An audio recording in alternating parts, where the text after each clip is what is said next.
This is the Gauntlet, episode 57. I am Rich. My name is David. And I'm Steve. Hey guys, well, Jason is out of town. He had I don't know, how many sisters does he have, David? Because, I mean, this is pretty unacceptable. Hopefully he has a lower number of siblings to go to weddings to. You know, I really have no idea, honestly. He just always says sisters. Okay, so he has D4 plus 1 sisters. Right. Cool. So Jason is out, and luckily we were able to sub in David. Thank you for making some time for us. Yeah, thanks for inviting me. I always love being on. Yeah, thanks for pinch hitting again. I know, it's a trend.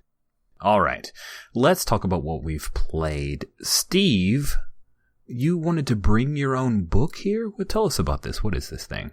Okay, Bring Your Own Book is a game I kickstarted last year that finally arrived. I shouldn't say finally. I don't know if they hit their goals or whatever. I never pay attention. Kickstarter's always like fire and forget, lest I be disappointed every single time with delays and whatnot. I say finally, meaning I was anticipating it, I should say. So Bring Your Own Book. First off, the packaging is great. It looks like a, nice, just hardcover edition of some book until you start paying attention enough to read the spine and you're like, why is this book called Bring Your Own Book? And then it opens up clamshell-like to reveal a couple sets of cards and a little hourglass timer type thing. So in Bring Your Own Book, everyone has their own book of whatever type they like. You can choose to bring... this most recent time I played, we had a book of dirty limericks, and we had a couple of Garth Ennis books, and we had a book one of the people at the table wrote.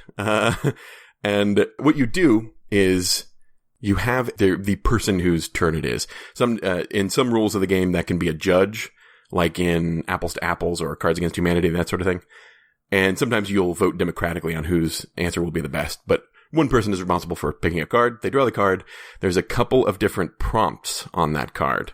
And the prompts will be something like, say, something you were surprised to find in a coat pocket, or text on a warning label, or a one-liner from an action movie, that sort of thing. And then everyone grabs their book and flips through it and tries to find consecutive text anywhere between a word and a paragraph that matches the prompt. And after everyone has theirs, they take turns reading it, and then either the judge selects one that's best, or everyone does a simultaneous vote and points at who they think is best. And it results in completely different games depending on what sorts of books are in play.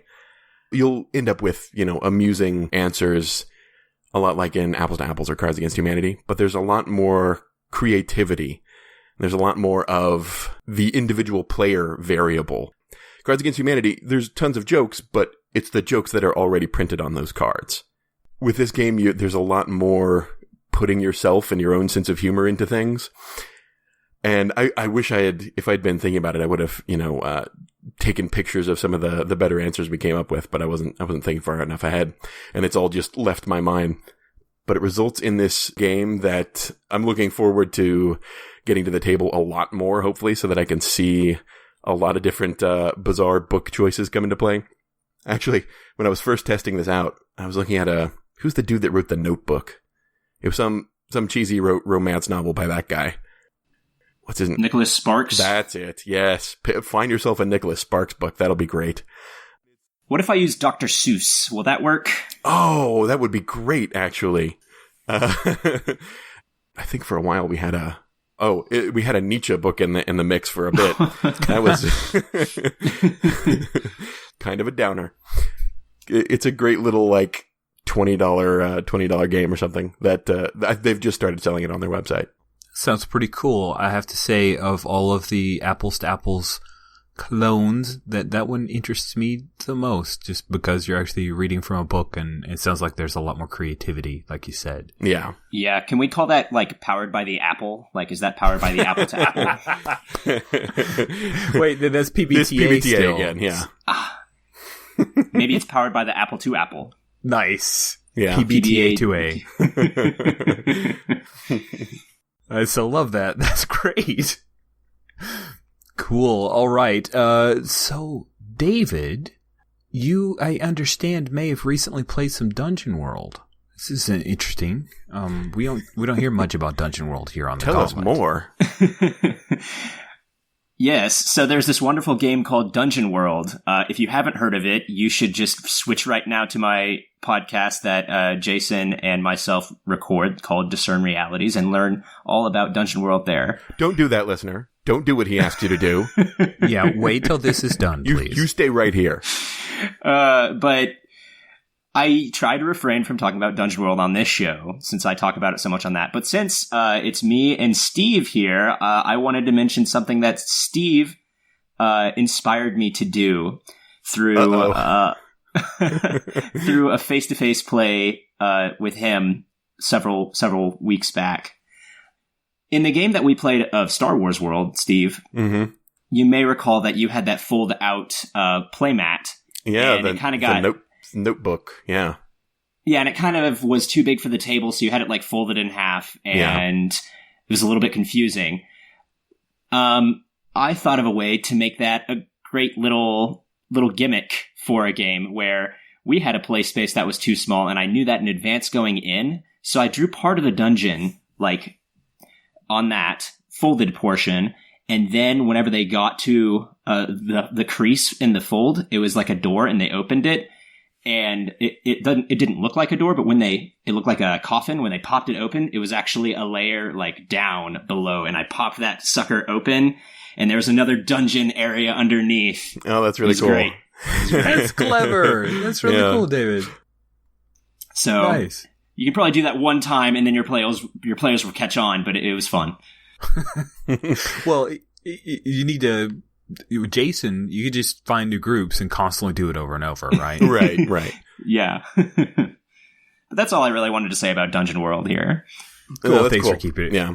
Thanks for keeping it brief. And do listeners, after this is over, after this wonderful episode's done, go check out the latest Discern Realities. I'm sure on the outro we can talk a little bit about that contest too, if you want, David. Oh yeah, plug that here. People may not know about it if they haven't caught up yet. Yeah, so I ran the first in the 2-shot of Tokyo Brain Pop for Gauntlet City Limits, and I'll be finishing that up this week. Tokyo Brain Pop, you may have heard of this game with another name. Originally, it was released as Panty Explosion Perfect, was how it was originally named. What? Yes. Yes. We should go by the original title. No. I'm not sure I share that opinion. This is like Lappins and Layers instead of the Warren. It's great. No, I'm with you on that one. So the authors from Alterashi Games, Cell Style, they've kind of changed games. Let's just say that they got quite a bit of, hey, you should change the name of this really cool game. In fact, I may have messaged him at one point and said, if you ever change the name of this game, I will buy it. There was a small poll, and people voted and suggested different names, and Tokyo Brain Pop won, and I really like that name. It's pretty cool. Fantastic anime-style art inside. Modest Medusa is the webcomic that the game designer makes right now. He's a fabulous artist. And Tokyo Brain Pop is a very light game that's very anime style. And there's even comics in the book showing you how to play, which is really cool. Oh, that's nice. It's a good touch. It's a super cool game for beautiful and fun. It's different. So I see some aspects from Best Friends, which I think you guys may have played Best Friends before. I know Jason had talked about it once when I was considering it for Gauntlet City Limits. So Tokyo Brain Pop, the idea behind it is that each player character, they're all playing female students in a small high school called Atarashi High School. And it's a little Buffy in that the students do their day-to-day activities, and then occasionally demons will show up and you have to fight demons. Also, your schoolgirl could be a schoolgirl. It could also be a robot. She could be a ninja. She could be an alien. So as you guys could tell, it could be a little bit on the gonzo side, which we rolled with. And it was pretty fun. We had a space-time cop. We had a ghost hunter, her best friend who she kept in her pocket was a ghost. A pop star's daughter who could not sing. So, weren't you sort of what are the other games you've done for Gauntlet City Limits? High Strung, Inspectors, High Strung, Ninja Burger. Oh, okay. Yeah, so it's mostly been lighthearted, modern day, often supernatural type of setting. Right. Games. Okay. So this fit right in. One of the killer apps for me in this game is that during character creation, you look across the table with your character and you say which one of the other player characters is your best friend and which other one of the player characters is your rival. During challenges where you roll dice, roll a single 6-sided die. If you succeed, your success is narrated by your best friend character. If you fail, your failure is narrated by the rival. So it was pretty fun because as we created characters, the rivals really got into digging their hooks in. There was some pretty bad failures that went on. Now there's one little checkbox on the character sheet called Psychic, and you can check it yes or no. And if you use psychic powers, because psychic powers are bad, if you're using psychic powers in a challenge, your success is narrated by the rival. Now, you still a success, but the rival gets to make it way more than you intended, or way worse than you ever hoped, which is pretty great. Is this the same person or people that make what is it, Sea Dracula and Classroom Deathmatch? Yes. Okay, because that mechanic was also present in Classroom Deathmatch, and it actually sort of annoyed me there because I remember there were a couple of players who were just each other's best friends, and so every time there was anything that called for the best friend to be the narrator, everything went perfectly, and so they just sort of kept propping each other up over and over again, which got sort of annoying if you're not in on that dynamic. But yeah. I could see that. It's hard to write rules around dickheads, though, you know? Well, those are people you just don't play with.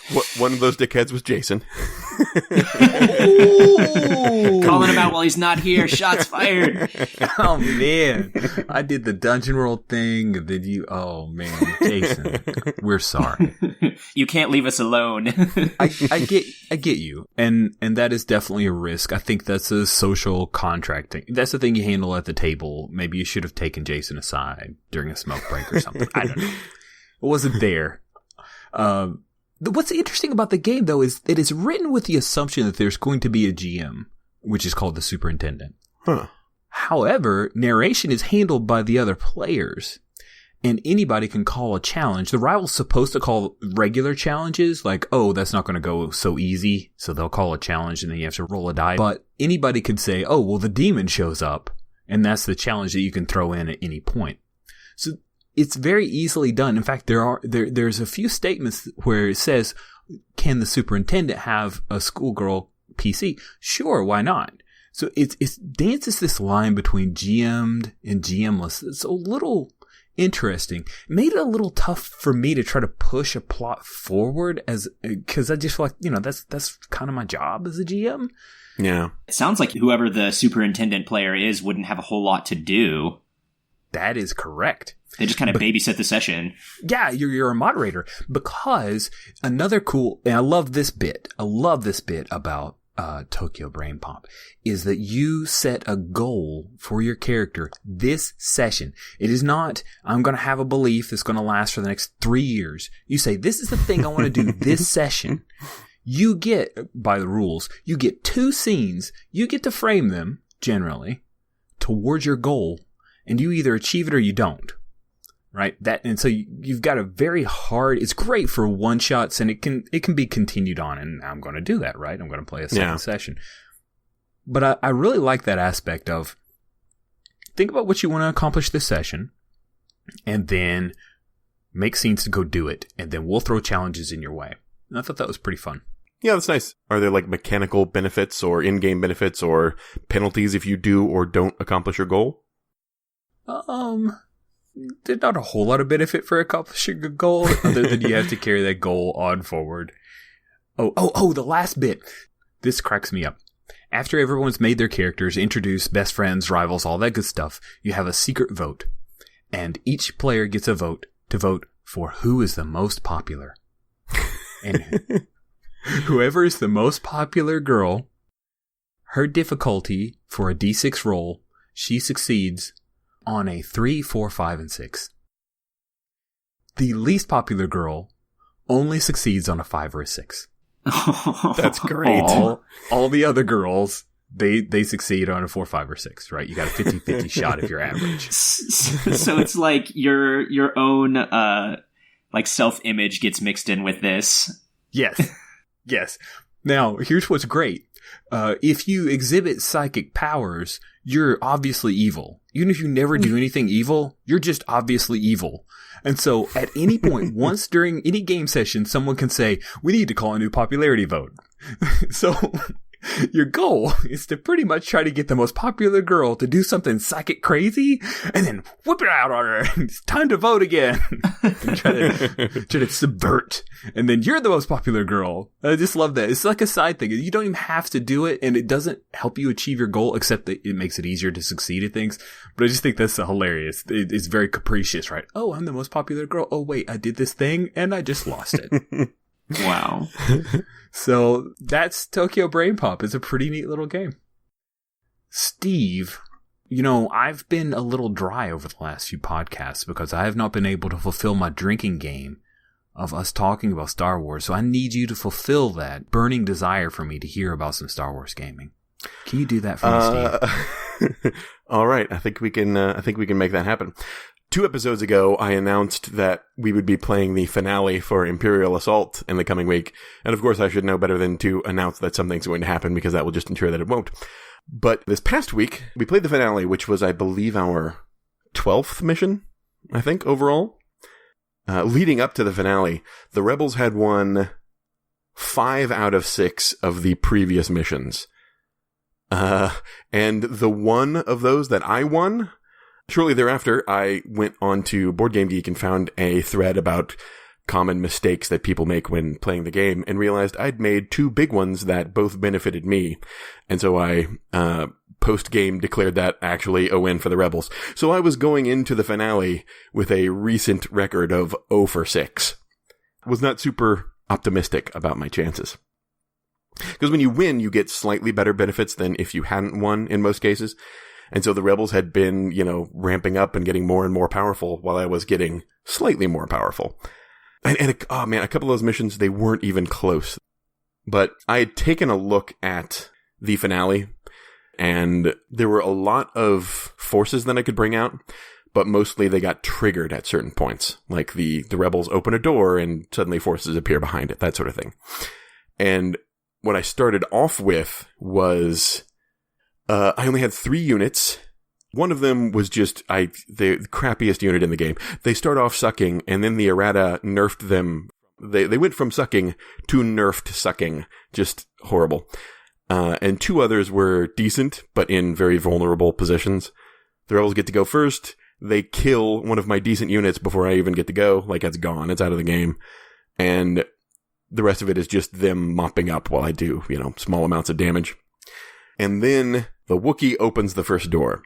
And that triggers me spawning a few guys behind that door. And I could spend some threat to bring in some more units. Also, I'd be able to use some of the cards I'd spent my advancement points on, right? My influence. And I'd spent everything I had left. I mean, it's the finale. No reason to keep anything. So I'd spend it all on 3 single-use cards that I hoped would balance out the playing field.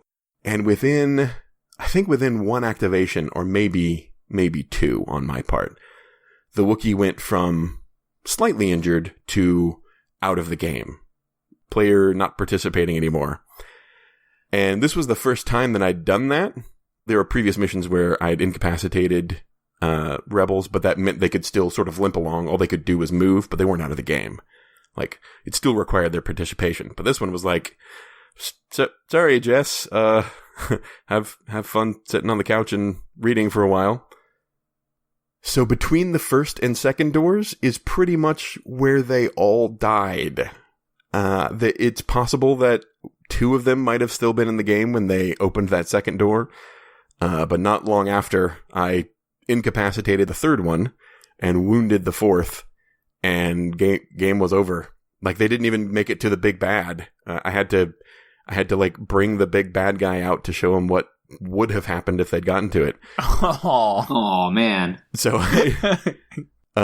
I severely underestimated how the Empire was going to do. I think it was those single-use cards. Maybe I should have been buying those all along because damn. I don't know. I still think the game was fun, but I'm the guy who was on the fun side of the steamroller, I guess. So maybe don't ask me. But one of the players said that I'd been losing so much, true, that it would have felt weird if I hadn't won the finale. Because they'd just been stomping me. Some of them were close. Some of them were, who knows how this is going to go. It comes down to a couple die rolls, but 6 in a row. Ultimately, 6 in a row I lost. So I didn't feel that bad. Wow, the Empire won. I guess. Congratulations, Steve. Yeah, the Empire feels great about that. I had the opposite problem with the first edition Descent, where I would have my players against me as the Overlord in that game. And I always had to just pump the brakes on myself because I was like, I could just kill them right now, but that wouldn't be fun for anyone. Do you feel like this has that problem but reversed, or do you just feel like there was something that you weren't quite doing right and they were doing everything right? Or it depends on what you mean by I could just kill them right now. Do you mean by defeat them? Do you mean defeat them, or do you mean I could take out one character? Because I held myself back from doing that, and in the finale, that's the only time I really attempted to do that, when they would have actually been taken out of the action for good. Right. Well, in Descent, it works a little different, where the player will respawn and you get a certain amount of points. And there were some players that it was like, I know I can't kill them because he's got like 5 armor, but I don't have to kill him. I just have to kill the wizard in the back 5 times, and then I'll win the game. Oh, weird. Okay. No, it doesn't work like that at all. Well, that's good. Well, I don't... it has its own set of problems, I guess. I mean, I felt really bad taking one of those, taking the Wookiee out, because that meant that player just sat out for an hour, basically. And the others, the other 2 that I incapacitated, they at least didn't have to wait around nearly as long, because it took... Yeah, the Wookiee was just terrible luck. I was going to attack somebody else, and then they had a move that where I got close to them, it triggered, they jetted, and I was like, all I can attack is the Wookiee. Sorry, Wookiee, you're dead. Jeez. Yeah. That's a strange gameplay dynamic that you can eliminate a player from play. Yeah, it's... I don't quite know how I feel about that. It was kind of a bummer. It felt bad to kill the Wookiee, but it was the finale, and I told myself I was gonna aim for it. At the time, I still thought I was screwed, frankly. If you kill them, can they not come back to next session, or do they come back as like a different character or something? Any future missions, they can totally come back. It's called incapacitated. They're not totally out of it. Okay, gotcha. Yeah, they're back full strength next time. Are there any support characters they could kind of sub in for just to have something to do? There are allies in the game, but you have to bring them in at the start of the mission. It might not kill you to bring them in mid-mission, I'm not sure. But when you bring an ally in, they have a point cost. And so, like, if you bring in Han Solo or whatever, maybe he costs 12 points or something. And that would mean that I would get 12 threat and would then be able to spin that threat to bring in guys on my side to cancel out Han Solo or Chewbacca or whoever. Gotcha. Yeah. Gotcha. So, Jess, we wanted to bring you back in, but then we would have given him more threat. Yeah, got it. I've dumped many hours into this game at this point, and I still really enjoy it. I'm looking forward to the campaign I'll be able to start up with friends once I'm in Austin. And there's expansions, and I still haven't tried the skirmish mode, which is basically just a 2-player minis war game. There is one thing I wanted to point out. There are some well-populated threads on like Fantasy Flight's forums or on Board Game Geek's forums talking about common mistakes that you can make in this game. And I think that's probably going to be the case of any game of sufficient complexity. But this is one of those games that is very, legalistic, maybe? I don't know. In that there's very strict wording in the rules. And you'll have a card that, slightly affects one of those rules, but that means that it can interact with several other rules in ways you might not immediately predict. And whatever card you're looking at does not spell any of this out. It's just that if you go to the rules text of those other little things, if you know to seek them out, then it becomes obvious. And I don't... Oh. Yeah. And so it's like terms of art kind of thing. Yeah. I mean, it reminds me a lot of like Monty Cook's views on Dungeons and Dragons 3rd edition, right? He built into that system a certain amount of reward for rules mastery. Right. The thing is the game is so Byzantine and convoluted that there are things that are not immediately obvious to you that you can take advantage of. I still think it's worth getting through that. And if you seek out one of these threads and read through what everybody's been doing wrong, you'll be 10 steps ahead of other people just starting out in the game. I should have done that from the get-go. That's interesting. It's a bit of a shame that you have to go to a website that even put out by the company that manufactured the game. True. Because the rules text doesn't cover it. But thank goodness for Board Game Geek is where you read that stuff, right? Yeah, I think there were a couple of things I got from Fantasy Flight's forums as well, but it was mostly Board Game Geek people, yeah. Very cool, very cool. David, you wanted to talk a little bit about your Cheat Your Own Adventure. You started that with your family. I want to hear a bit more. Give us an update. Yeah, so we did that for my birthday. I leveraged that to make them play a game that they normally wouldn't play. And we had fun. It went really, really crazy off the rails, as Cheat Your Own Adventure can do. Whenever my parents figured out that in order to get the dice, and continue narration, they just had to play to their audience. So my dad is describing how the adventurer who was in a cave of peril and mystery and zombies and things like that ends up in New York City and finds a Tiffany's to go shop at so that my mom will give him the dice. Wow. It was fun. That is the most blatant of blatant pandering. I know. It was really funny to watch it happen. So I had a good time. They got to try something new, and now they understand a little bit more the hobby that I'm into. So it was fun. That's cool. That's really cool. Anything else you wanted to share about Cheat Your Own Adventure? I don't think so. I think it's just one of those great games that you can play in between, and you can play with people who haven't played games before. Yeah, if listeners haven't tried it out, you can find it just by Googling it, and it's freely available. And really, it's only one page of rules. So try it out if you haven't yet. Cool.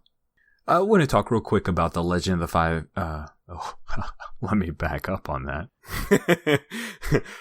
I don't know what you're talking about there, Rich. Whenever I say Legend of the, I want to give it a number for some reason. I want to talk real quick about my Legend of the Elements game that I've been running on Saturdays with a Paramount group that I played Monster Hearts with. We finally started play after character creation, and a couple of neat little moments as we started in.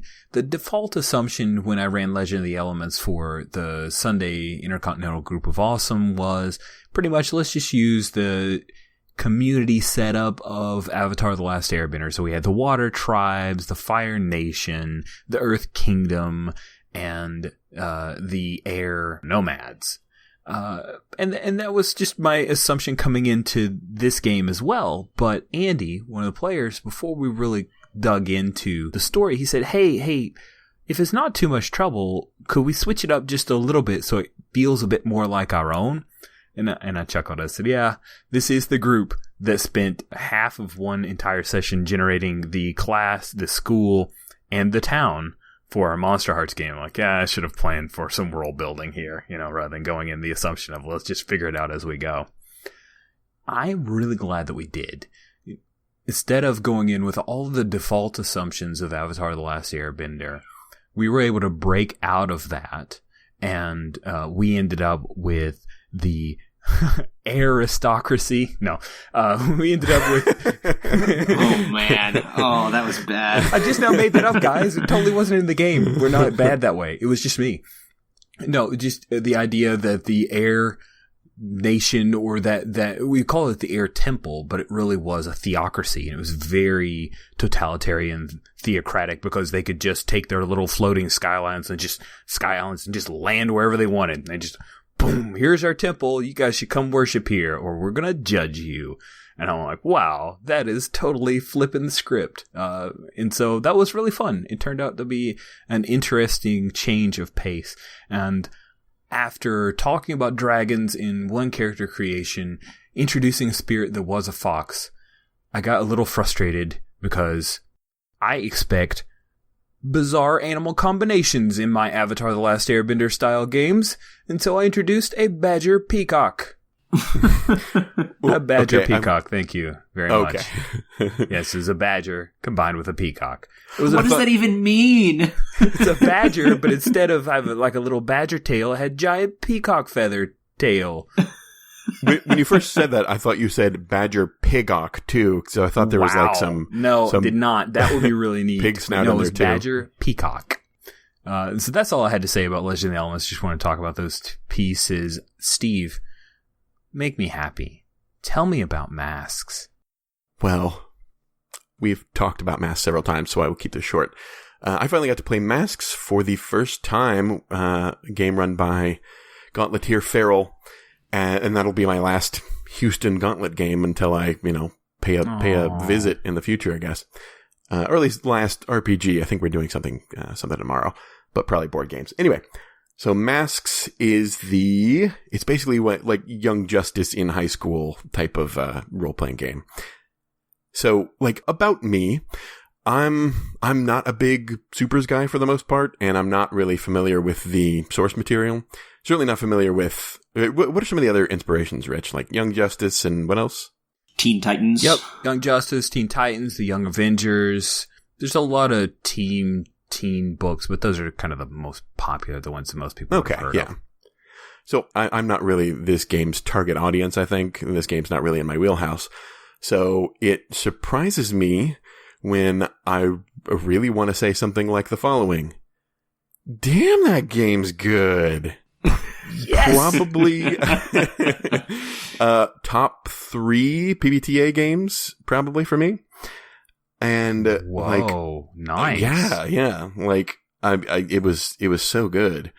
The constant shifting of stats as consequence of your rolls, or as other people put their judgments on you, feels great. It feels super appropriate. It feels like you're playing with fickle, slightly crazy teenagers who don't know who they are because they're teenagers.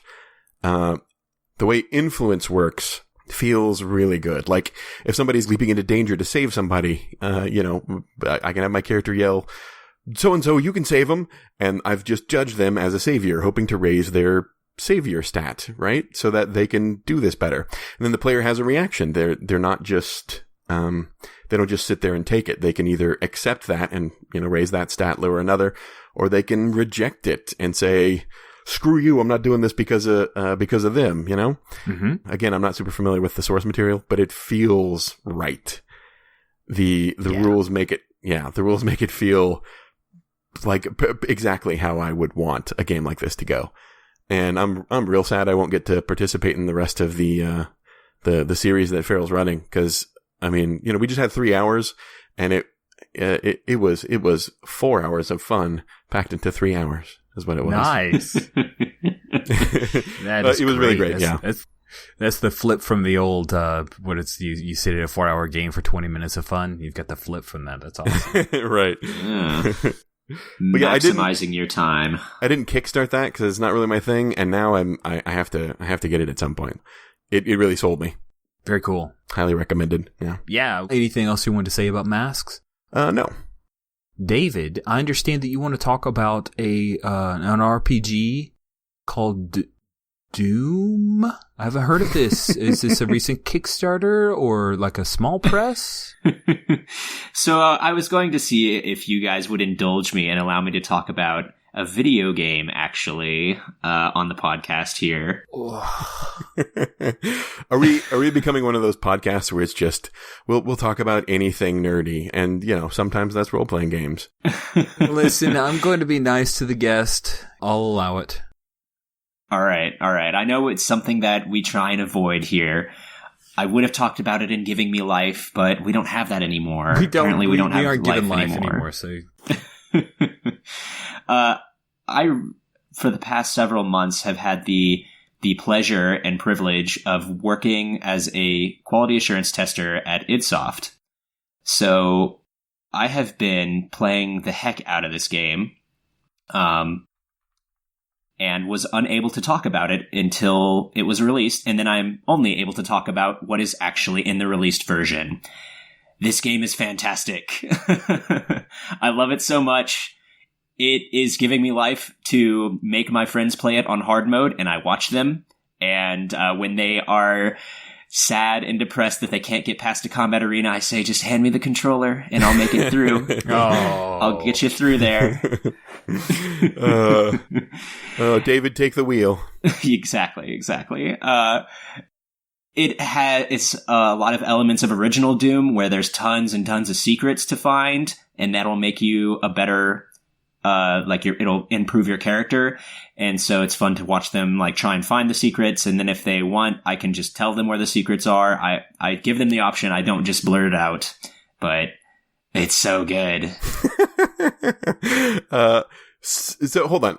You're having your friends play only on hard mode? Yes, I don't let them change on... Well, there's a bundle of difficulties. I have them play on the hardest reasonable difficulty. Okay. There is still a nightmare mode, right? So there are 5 difficulties. The first 3 are all manageable. Then there's nightmare, which is very, very, very unmanageable, even for me. And then there is ultra nightmare mode, which is nightmare mode, but you do not respawn on player death. You start back at the beginning of the game. Oh, God. That sounds like how... Never mind. Nice. There you go. I don't have any intention of getting Doom. I'm not really good with Twitch games, but I was listening to, there's a podcast I like called DLC, and Jeff Canato, one of the hosts, was talking about what he loved about Doom versus other FPS speed run type games that are out right now. Is most of the other games up to this point of late, you get hurt, you got to go hide so you can heal up. And one of the decisions made in Doom is, if you want to heal up, you need to kill more dudes. You need to kill more demons. Not only do you need to kill them, you need to rip them apart with your hands to get the health out of them. Yeah. So instead of rabbiting and just hanging out and missing out on the fun gameplay, like Jess and Imperial Assault, you run in there and just rip things out with your bare hands. That's a great choice, because that's fun. That sounds really neat to me. I mean, if you're going to go down. It works. Oh, yeah. And it works so well. It's fantastic to play. It's interesting to watch players who play a lot of the other games that incentivize taking cover and regenerative health to come into this and play it, because it takes them a minute before that connection is made that, oh, I can't hide behind this pillar and pop out and shoot. That won't work in this game. I have to do something else. But people catch on pretty quick, and it leads to some cool situations. Neat. So I played a lot of the original Doom, and I had mixed experiences with the secrets, right? Right. Whenever you find them, it's great. But until you do, if there were a bystander watching my dude when I was playing Doom, it'd basically just be somebody wondering why somebody's slowly smearing themselves across this wall, and then that wall, and then that wall. How much of the secrets are that? Just you running up against a wall forever? 0 of them. Good. Okay. 0 of the canon secrets. There is one ultra secret that if listeners have Doom, if you can find the cake, well done, because it is very well hidden. And this is not a lie. The cake is not a lie in Doom. Nice. Anything else you want to say about Doom? I don't think so. I think that's really about it. Very well. Our indulgence is over. I will talk about a tabletop RPG.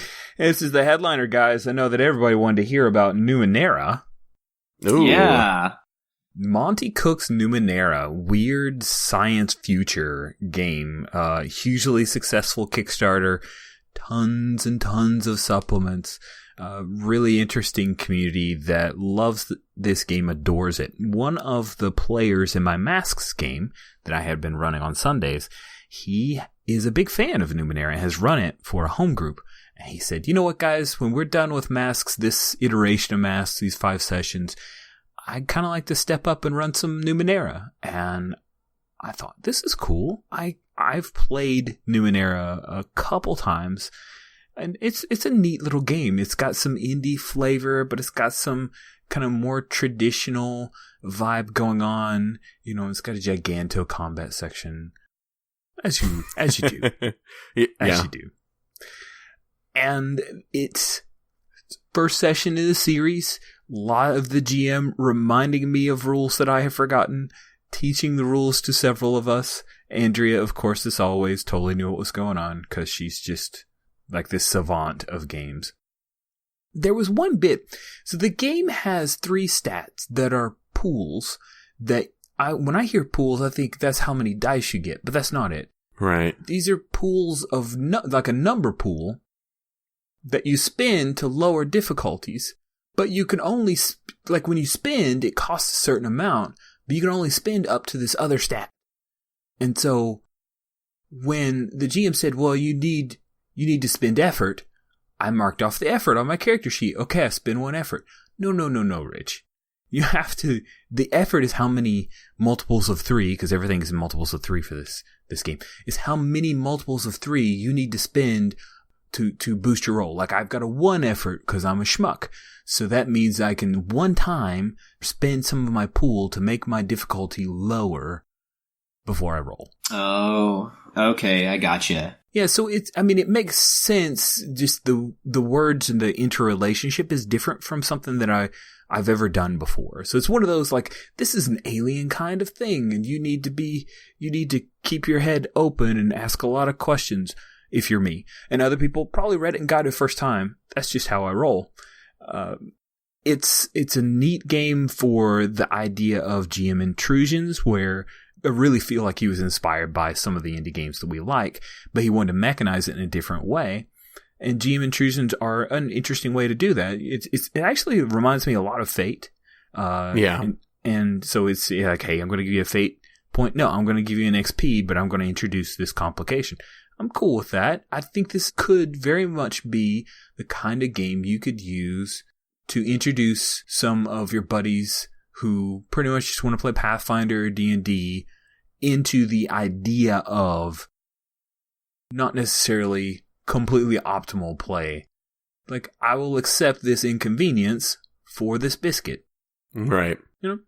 I really see that as a possibility, and I can see why a lot of people really are interested in Numenera because of that aspect. It's different, for a really big game. And this thing, it was at like $500,000, something like that in Kickstarter. I know it was up there. It was ridiculous, whatever it was. Yeah, it was up there with Fate. So there are a lot of people who bought this game. Yeah. And it's pretty cool. We got a great group of player characters, but I expect that from this group. Like, that's the default assumption, is all these people are going to be awesome. And I can't wait to play some more of it. Numenera. Good game. You guys are playing in the Numenera world?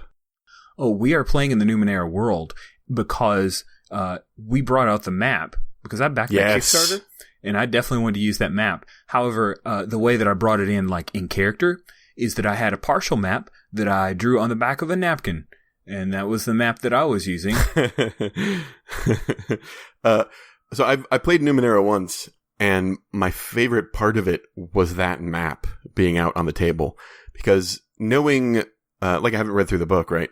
So knowing nothing about the world going in, but being able to look at that map that has these huge, obvious from space almost, structures that, I don't know, they really got my imagination firing. Cause there's these, bizarre regularities out in the middle of the desert or extending from the land and into the ocean that do not belong and that are not natural. And they just look so very cool. I still have no idea what they are. Maybe I'd find them totally boring in the game, but that map is just gorgeous. It is absolutely. And I tell you, this is like DeviantArt fan the game because there's so much great art.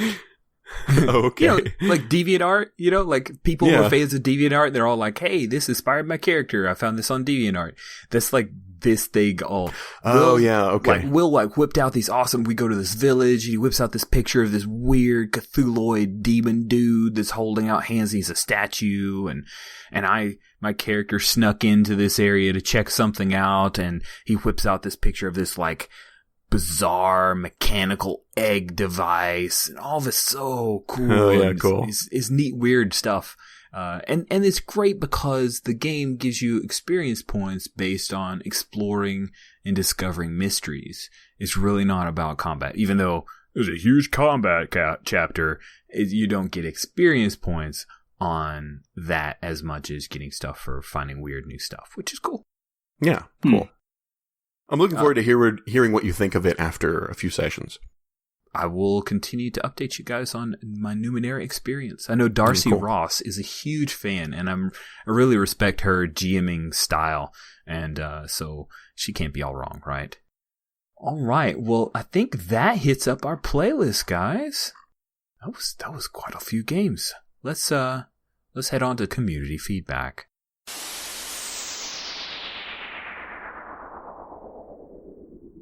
And now it's time for community feedback.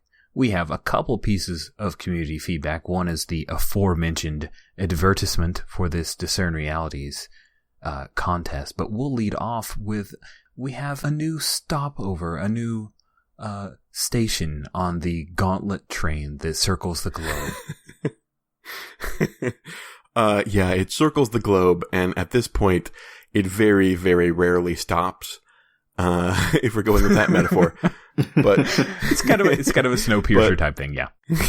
Right, there we go. I wanted to point out that recently, Gauntleteer Tim B started up Gauntlet Portland.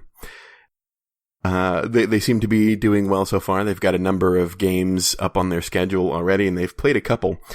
First game, The Final Girl, of course. Nice, of course.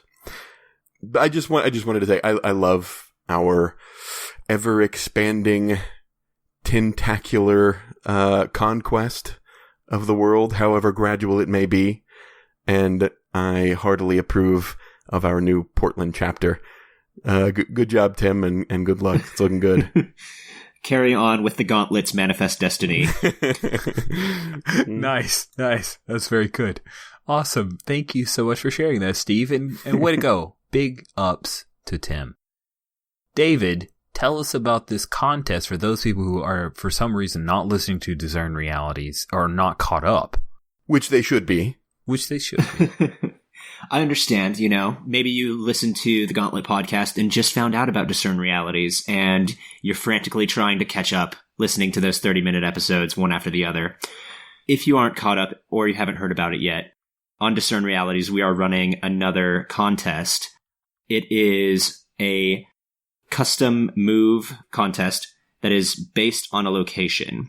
So if your characters have to go to a location to do this custom move, then it is probably eligible for the contest. If you got a good one, submit it to us, either where this is pinned up or on our website. We will be announcing the winner on episode 23 of Discern Realities. When is episode 23 going, or how much time do we have at this airing? You'll have 3 to 6 weeks, depending on if we are hitting our schedule or not. Cool. Okay. Cool. There is a prize for this, listeners. The winner will receive a $25 gift card to either Amazon or Drive-Thru RPG, your choice. Awesome. That is tempting. All right, gentlemen, it looks like episode 57 is coming to a close. Now, for those who are not already aware, the Gauntlet has our own shiny new website, Gauntlet-RPG.com. That's where you can listen to all 3 of our podcasts, the aforementioned Discern Realities, this show, and the 2 episodes in the can and out there for your listening pleasure, plus one forward, the podcast powered by the apocalypse. And yes, I do make sure that I have a wind cover, windbreak when I say podcast powered by the apocalypse. You can also check us out on Twitter. We tweet at least once-ish a weekish, which is not how Twitter works, but that's how Jason works Twitter. And we also have the Gauntlet Hangouts, which is on Meetup, and we have a G+ community, if you're actually on G+. And then there is a Gauntlet community. So lots of ways to find us. Please do come find us. We'd love to hear from you. Love for you to join the community, to come up with some new stops for our big train of Gauntlet fun. Thank you so much, Steve, for joining me yet again. You bet. And thanks, David. Anytime. And thank you, listeners.